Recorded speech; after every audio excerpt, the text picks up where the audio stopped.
네, 안녕하세요. 오늘은 국어 임용 필독 개론서 및 추천 사이트 목록을 새롭게 정리해 보려고 합니다. 제가 지난번에 개론서와 사이트 추천 목록을 공유해 드렸었는데요. 각 개론서의 특징을 보고 직접 선택하시길 바라는 마음에 간단한 리뷰 정도만 소개를 했었는데요.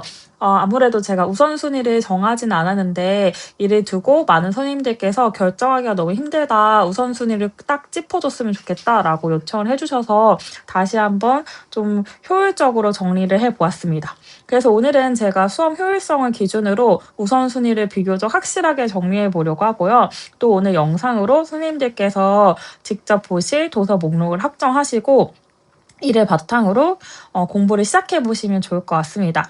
특히 본격적인 공부를 시작하기 전에는 제가 개론서 이렇게 읽으세요라는 영상에서 소개했던 방법을 확인해 보시고 이대로 개론서를 읽어 보시는 것을 추천합니다. 그래야 가장 효율적인 공부가 가능할 거라는 생각이 들어서 이와 같이 소개해 보았습니다. 특히 이번 영상에서는 그 문학과 관련해서 다뤄보려고 하는데요. 본격적으로 이 내용을 다루기 앞서서 좀 일러두어야 할 면면들이 있어서 이 부분 먼저 소개해 보도록 하겠습니다.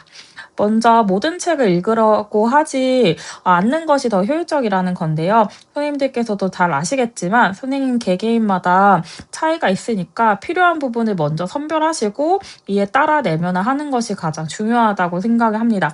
그래서 기본적으로 발췌독을 권장하고요. 제가 목록에서 소개하고 있는 여러 도서 중에 우선순위를 표시하지 않은 도서들도 있습니다. 이 같은 경우에는 필요하신 경우에 발췌독을 하면 되고 또 혹은 다른 교재들을 잘 소화를 했다면 생략해도 된다고 여겨지는 도서들을 우선순위를 표시하지 않은 겁니다. 그리고 교재 선택을 최적화하시는 게 좋은데요. 동일 번호로 그러니까 우선순위에 동일한 번호를 써둔 도서들이 있습니다. 이 가운데에서는 선생님이 구하기 쉽거나 혹은 이미 가지고 계시거나 혹은 한번 살펴보셨을 때 이런 서술 스타일이 나한테 좀 잘 맞을 것 같다라고 생각이 드는 책을 한 권만 선택해서 읽어도 무방하다는 생각이 드는 것들을 제가 동일한 번호로 표시를 해두었고요. 그리고 이 가운데서도 노란색으로 표시를 한 도서가 있는데요. 대체로 서술이 아주 평이하고 명료해서 좀 읽기 쉽거나 혹은 조금 읽기 어려울 수도 있지만 수용 효율이 가장 좋은 이 책이 다른 책들을 충분히 커버할 수 있다라는 생각이 드는 책들을 노란색으로 표시를 했습니다. 그리고 또 절판된 도서나 혹은 너무 오래된 도서 같은 경우에는 이 책을 요즘 안 읽기도 하고 혹은 구하기가 어렵다 보니까 조금 부담이 있을 것 같은데요. 이 같은 경우에 이 관련된 책들에서 주요한 개념들은 대체로 전공국어 토파보기 분석집의 문항 해설이나 문학 톱노트에 모두 수록을 해놨으니까요. 이 부분을 참고하시길 바라고, 그러나 그래도 이해가 되지 않는 부분이 있다면 무작정 암기하시기보다는요. 참고 문헌을 참고하셔서 원문을 직접 찾아 읽는 것을 권장합니다. 그래서 이 부분은 꼭 문학뿐만 아니라 이후에 제가 다른 영상에서 문법과 또 표현 이해, 지금 국어 사용 기능, 언어 사용 기능이라고 말하는 그 장문 독서 합법을 다룰 때에도 마찬가지인데요. 이 부분 다 염두에 두시고 공부하시면 좋을 것 같습니다. 그럼 이제 본격적으로 고전문학에 대해서 한번 다뤄보려고 하는데요. 고전문학 같은 경우에 기본적으로 고전시가 먼저 영역을 공부하신다고 하면 이 순서대로 읽으시면 좋거든요. 근데 제가 여기서 별도로 꽃 보고 오는 까닭과 또 시를 품고 옛노래를 부르다 같은 경우 우선순위 표시를 하지 않았는데요. 이 책 같은 경우에 사실 난도가 매우 낮아서 초수든 공부를 시작하시거나 혹은 좀 가볍게 책을 읽어보시고 싶다고 하실 때는 추천하는 편이지만 이 책들 자체가 고전시가의 전체를 되게 폭넓게 다루거나 꼭 도움이 되는 책이라고 여겨지진 않아서 읽지 않아도 무방하다는 생각이 듭니다. 근데 비교적 이 고전시가 수업 같은 경우에는 조금 쉬운 언어로 쓰여져 있지만 그래도 고전시가 전체를 한번 훑어볼 수 있는데 유용한 책이라는 생각이 들어서 처음 시작을 하신다면 초수등 처음 공부를 시작하신다면 이 책을 추천하고요. 또 문학교육을 위한 고전시가 작품론은 모두 잘 알고 계실 텐데 몹시 추천한 책이고 사실 고전시가 수업 말고 바로 이 책으로 시작을 해도 상관없다는 생각이 듭니다. 그리고 한국 고전문학 작품론 3은 이게 바로 고전시가를 다루고 있는데요. 이 책이 사실 1권부터 6권까지 시리즈가 있는데 특히 1권부터 3권까지가 임용에서 자주 좀 출제되는 내용과 연관된 책들입니다. 그래서 기회가 되신다면 이 부분 읽어보시면 좋을 것 같고 추후에 다시 또 추천을 하겠습니다. 그리고 이제 시가 시학 연구 같은 경우에는 이게 일부랑 5부 정도를 보시면 좋을 것 같은데요. 1부가 말하기의 시작이고 5부가 웃음의 시작인데 만약에 책이 있으시다면 발제독하는 것을 추천하고요. 이게 기출문제나 혹은 최근 개론서에 등장하고 있는 이 개념들이 바로 이 책에 나오는 내용입니다. 근데 혹시 구하기가 좀 어렵다고 하시면 사실 이 부분은 톱 노트에 제가 다 관련된 부분을 넣었고 또 분석집에도 있으니까 관련된 부분 확인해 보시면 좋을 것 같습니다. 그리고 사설시조의 세계 같은 경우에는 쉬운 언어로 서술이 되어 있지만 배경 지식이 없으면 오히려 공부에 도움이 되지 않을 수도 있다고 여겨지는 책입니다. 아는 만큼 더 보이는 책이라고 볼 수 있을 것 같은데 선생님들께서 사설시조에 대해 정리하는 용으로 사용을 하시면 좋을 것 같은데 필독 도서는 아니고 이 부분도 관련된 내용은 제가 교재에 수록을 해두었으니까 참고하시면 좋을 것 같습니다. 그리고 고전 산문 같은 경우에도 이 순서대로 읽으면 좋은데요. 이때 고전 소설 오디세이 같은 경우에는 그 35편의 고전 소설을 주제랑 소재에 따라서 5부로 구성한 책인데요. 난도가 낮아서 초수등 공부를 시작하시는 분들께 추천합니다. 그리고 한국 고소설 강의를 매우 추천하는데 이 책 역시도 혹시 고전 소설 오디세이를 안 읽고 바로 시작하셔도 부담이 안 된다면 바로 시작하셔도 좋을 것 같고요. 그리고 한국 고전 소설의 세계 같은 경우에는 비교적 얇은 책인데요. 이게 고전 소설 전반에 대해서 다룬데 이게 사실 얇지만 깊이가 되게 적다고 여겨지진 않거든요. 그래서 고전 소설과 관련해서 배경 지식이 하나도 없다면 오히려 어려울 수 있는데 한국 고소설 강의를 읽으시고 또 이 책도 읽는 것은 좋은 전략이라고 생각이 들거든요. 그래서 읽어보시는 것을 추천합니다. 그리고 아까 또 소개했던 한국 고전 문학 작품론 3권을 추천했었는데요. 이 1, 2권이 1권이 한문소설이고 또 2권이 한글 소설입니다. 그래서 이 책 둘 다 추천을 하는데요. 특히 이 책들 같은 경우에는 비교적 최근 그 연구 그 성과가 많이 반영되어 있거든요. 그래서 참고하시면 좋을 것 같고 또 깊고 넓게 있는 고전문학 교육론 같은 경우에는 이 책이 사실상 그 작품론 측면에서는 앞에서 말했던 이 한국 고전 문학 작품론 1, 2가 사실 이 작품론 측면에서는 이 책에서 다루고 있는 내용들을 보완하고 있고요. 또 교육론적 측면에서는 다른 책들에서 이 부분을 보완하는 측면이 있거든요. 그래서 이 부분을 다 제가 우선순위로 1, 2, 3으로 했던 부분을 다 읽으시고 여유가 되신다면 이 부분 읽으시면 좋을 것 같습니다. 그리고 고전 산문 교육론 같은 경우에는 과거 기출문제에 관련된 내용이 꽤 있어서 여유가 된다면 읽어보셔도 좋을 것 같은데 필독 도서는 아니라고 생각이 들고 과거 기출 관련된 부분은 제가 교재에 수록을 해두었으니까 참고하시면 좋을 것 같습니다. 그리고 이제는 현대문학으로 넘어가 보도록 하겠습니다. 그 현대문학에서는 제가 다른 그 문학 공부를 하는 문학 공부 방법을 추천하는 영상에서도 소개를 했었는데요. 현대문학 같은 경우에는 소설론과 실론에 대한 공부가 필수라고 생각을 하거든요. 그래서 소설론과 관련된 그 책들과 실론과 관련된 책들을 좀 많이 가져왔습니다. 여기 보면 제 우선순위에 1로 표시된 게 되게 많죠. 근데 여기서 이게 다 전부 다 소설론을 다루는 책들인데요. 제가 좀 과거에 추천했던 책 중에서 이거보다 좀 더 쉬운 책, 좀 편하게 읽을 수 있는 책이 뭐가 있을까 좀 고민을 하면서 보다가 비교적 최근에 그 기출에서 나왔던 그 소설론적인 내용들을 커버를 하고 있으면서도 읽기 쉬운 책들을 한번 추려봤습니다. 근데 사실 여기서 나병철의 책과 손주원의 이 책 두 책은 조금 난도가 있고 좀 어려운 편이고 특히 임용시험보다도 난도가 있는 내용이 좀 많이 들어가 있다고 생각이 들거든요. 그래서 이 책을 선생님이 가지고 계시거나 혹은 뭐 학부 때 이 책을 가지고 수업을 하셨다거나 해서 이미 좀 이해가 가고 익숙한 책이라고 하면 추천하지만 그런 경우가 아니라면 이 책보다는 다른 책으로 보는 것이 좀 더 여유가 있을 거란 생각이 듭니다. 그리고 이 책 같은 경우에는 사실 이미 절판된 책인데요. 위에서 언급한 선주원 책보다 소설론적인 내용이 좀 더 덜한 편이어서 조금 더 쉬운 책인데 절판이 된 책이라서 굳이 새롭게 구할 필요는 없고 만약에 가지고 계시다면 읽어도 괜찮으실 것 같습니다. 그 이어지는 이 두 가지 책 같은 경우에도 이 나병철과 선주원의 책에 비해서는 쉬운 편이고 상대적으로 이 아래에 제가 2번으로 둔 처음 시작하는 현대소설 교육론 책보다는 이 책 같은 경우에는 교육론적 내용이 좀 더 많아서 처음 시작하는 현대소설 교육론을 좀 더 추천을 하는 편이고요. 그리고 이 아래에 있는 책 같은 경우에는 이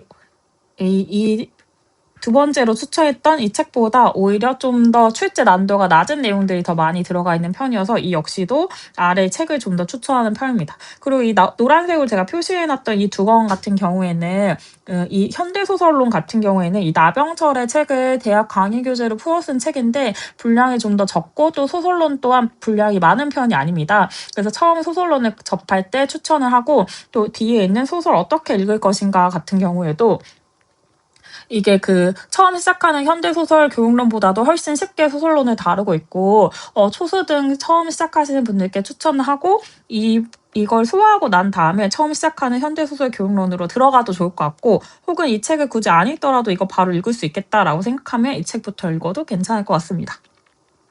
그리고 20세기 한국소설 길라잡이와 1에서 50권까지 두었는데요. 이 책이 전체 시리즈인데요.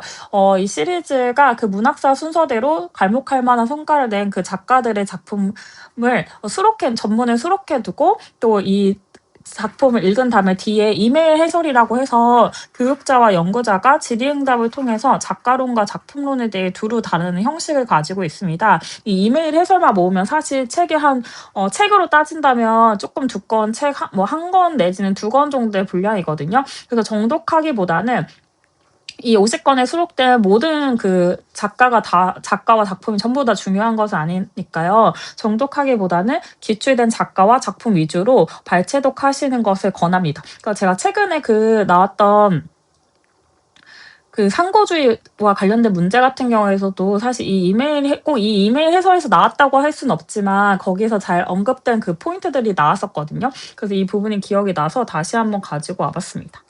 다음으로는 이제 현대시인데요. 현대시도 마찬가지로 제가 실론과 관련된 책을 되게 많이 가지고 왔는데요. 사실 이 중에서 가장 추천하는 것은 저는 김준호의 실론이고 이 실론만 읽으면 여기 언급된 나머지 책은 절대 안 읽어도 사실 괜찮다고 생각하거든요. 근데 이 책 같은 경우 이게 지금 4판인데요.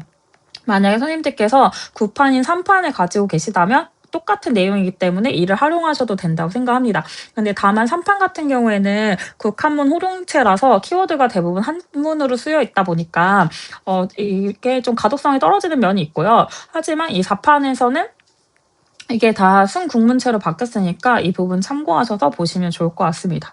근데 다만 이 책이 약간 어려워서 다른 좀 더 쉬운 책을 읽고 싶다라고 한다면 아래와 같이 여러 가지 시 교육론이 있는데요. 이 시 교육론이나 사실 이 실론 같은 경우에 전부 다 임용 시험에서 필요한 실론의 지식은 다 들어있거든요. 이 중에서도 제가 가장 추천하는 것은 그 정재찬 외에 현대시 교육론인데 이게 지금 작년에 개정판이 나왔지만 사실 9판과 크게 차이가 없습니다. 그래서 9판을 만약에 가지고 계시다면 9판을 그대로 활용하셔도 좋습니다. 그리고 혹시 이 책 외에 나머지 책을 가지고 계셔서 이 중에서 만약에 좀 뽑았으면 좋겠다라고 한다면 저는 굳이 하나를 뽑자면 이 책이 그나마 낫다고 생각을 하는데 사실 이 4권 중에서는 정재찬 외 책을 가장 추천하고요. 가장 비추천하는 책은 이 책, 사실 이 책도 사실 좀 비추천하는 편입니다.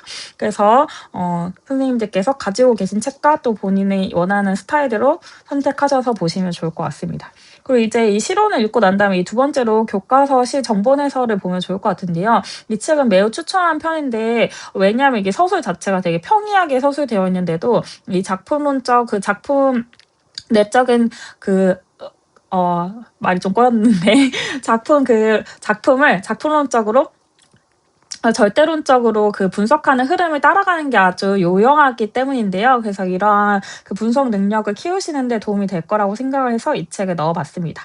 그리고 3 같은 경우에는 사실 선생님들께서 만약에 현대시 500선 시리즈를 가지고 계시다면 이 책을 활용하시면 좋을 것 같은데 제가 찾아보니까 이 책이 그새 절판이 되었더라고요. 그래서 이 책을 좀 대체할 만한 다른 책이 뭐가 있을까 좀 찾아봤는데 그중에서 저는 한계전의 명시 읽기나 혹은 작품으로 있는 한국 현대시사 두 책이 좀 괜찮아 보였는데요. 이 두 책이 사실 서로 작품과 작가가 많이 겹칩니다. 근데 이 중에서도 저는 구태여 하나를 꼽는다면 한계전의 명시 읽기를 꼽고 싶은데 이게 한국 현대시 500선 시리즈를 좀 대체할 만한 책이라 여겨졌고 문학사적으로 의미 있는 약 100개가 조금 넘거든요. 그래서 100여 편의 시를 다루는데 이 100여 편의 시에 대해서 살펴보는 가운데 선생님께서 중요한 작가나 작품에 대해서 접해볼 수 있다고 생각이 들어서 한계전의 명시 읽기를 가져왔습니다. 그리고 네 번째로 선생님들께서 많이 읽으시는 문학 교육을 위한 현대시 작품론인데요. 이게 사실 시 작품론이다 보니까 이 책 외에 반드시 다른 실론책을 먼저 읽을 것을 추천을 하고요. 이 경우에는 사실 저자가 워낙 여러 명이어서 저자마다 그 자신이 맡은 꼭지마다 그 글 스타일이 워낙 달라서요. 이 책을 꼭 반드시 추천을 한다기보다는 그냥 이 앞에서 추천했던 1, 2, 3권을 읽고 또 한번 정리하는 마음으로 읽어보시면 훨씬 좋을 거라고 생각이 듭니다. 맨 처음에 시작을 하시기에는 배경 지식이 없는 채로 보시기에는 조금 어려울 수 있다는 생각이 듭니다. 그리고 마지막으로 또 종합을 할 때 제가 PDF 파일로 문학 톱노트를 제공을 하고 있는데요. 이번에는 개정 후에 5월 달에 발송을 하려고 하고 있습니다. 그래서 이 톱노트를 신청 안 하신 분들은 신청을 하시고 또 활용하는 방법을 제가 유튜브에 올려놨는데요. 유튜브 보시고 톱노트 활용해서 문학 공부하시면 도움이 될 것 같습니다. 이 톱노트 같은 경우에 작년에 받으시고 문학 공부하시는데 도움이 되게 많이 됐다는 선생님들로부터 되게 좋은 피드백을 많이 받아서 이번에도 조금 더 도움이 될 만하게 약간 더 개정을 하고 좀 더 업그레이드 시켜서 발송해 드릴 예정입니다. 그리고 이제 이 다음으로는 문학 교육론과 문학 이론 또 문학사와 관련된 내용들을 가져왔는데요. 사실 여기서 보면 제가 우선순위를 하나도 체크하지 않았습니다. 이 부분은 아무래도 정독을 하는 것이 비효율적이라는 생각이 들어서 그냥 발췌독하시는 게 좋다고 생각해서 우선순위를 두지 않았고요. 다만 이 문학교육 개론 1, 2 같은 경우에는 2013학년도 이전 문제에 관련된 경우에는 발췌독을 하는 것이 유용하다고 생각하는데 이 부분도 관련된 내용은 사실 교재에 수록했기 때문에 교재 가지고 계신 분들은 그냥 활용하시면 될 것 같습니다. 그리고 문학 교육론은 그 출제 빈도와 또 문학 난도 자체가 사실 떨어지는 편이어서 관련된 내용을 그 분석집의 문학 해설 수준으로만 봐도 무방하다는 생각이 들어서 이 또한 발췌독을 그냥 권하고요. 그리고 이 한국문학 이해 기자비에서는 사실 이게 3부의 미의식이 좀 중요한데 그 미적 범주 이게 중요하거든요. 근데 사실 이 책도 찾아보니까 절판이 됐더라고요. 그래서 이 부분도 제가 그 톱노트와 분석집에 수록을 해놔서 이 분석집에 있는 이 고전 산문의 31쪽과 80쪽 그리고 플러스로 문학 톱노트 활용하시면 도움이 될 것 같습니다. 그리고 문학의 이해 같은 경우에도 유용한 책이라고 생각은 드는데 다른 책들로 이미 충분히 커버할 수 있다는 생각이 들고요. 그 한국 연극사 같은 경우에는 현대극 자체가 출제 빈도와 또 문학 난도 자체가 몹시 떨어지는 편이기 때문에 구태여 이 책을 읽기보다는 그냥 분석집의 문학 해설 수준으로만 보시면 유용할 것 같습니다. 그리고 한국문학 강의 같은 경우에도 이 책이 고전문학과 근대문학을 살피기에 나쁘지는 않지만 다른 책들로 충분히 커버가 되는 편이라고 느껴졌습니다. 그리고 여기에는 대체로 이제 문학사와 관련된 책인데요. 이 문학사야말로 정독보다는 그냥 기출문제를 활용해서 분석하시는 것이 좋다고 생각하는데 특히 현대시사와 현대소설사와 관련된 그 주요 기출문항에 대해서 정리를 해두었습니다. 근데 이 문학 말고도 사실 문학사와 관련된 기출 문제들이 있는데요. 특히 이 문제들만 잘 보고 여기에 있는 해설들만 잘 보면 문학사는 충분히 커버할 수 있을 거라는 생각이 들어서 이 정도만 정리해 주었고요. 또 고전 문학사 같은 경우에는 사실 작품론 자체가 중요하다고 여겨지거든요. 그래서 막상 이게 문제에서는 문학사적 위상이나 의의를 묻는 문제들도 있었지만 이 문제의 본질 자체는 장르별 작품론이라고 할 수 있습니다. 그래서 이 작품론을 공부하시면 충분히 커버가 되니까 구태여 문학사를 공부하실 필요는 없을 것 같습니다. 그래서 제가 이렇게 오늘 좀 정리를 해봤는데요. 제가 PDF로 다시 정리해서 이 파일을 올려두려고 하거든요. 그래서 제가 오늘 선생님들께 설명해드렸던 것들 참고하셔서 제가 비록 여기에 1, 2, 3 이렇게 순위를 적어두긴 했지만 선생님들께서 보시고 꼭 필요한 걸 바탕으로 본인만의 꼭 필요한 우선순위를 한번 정해보시고 이에 따라서 공부를 진행해보시면 도움이 될 것 같습니다. 시청해주셔서 감사합니다.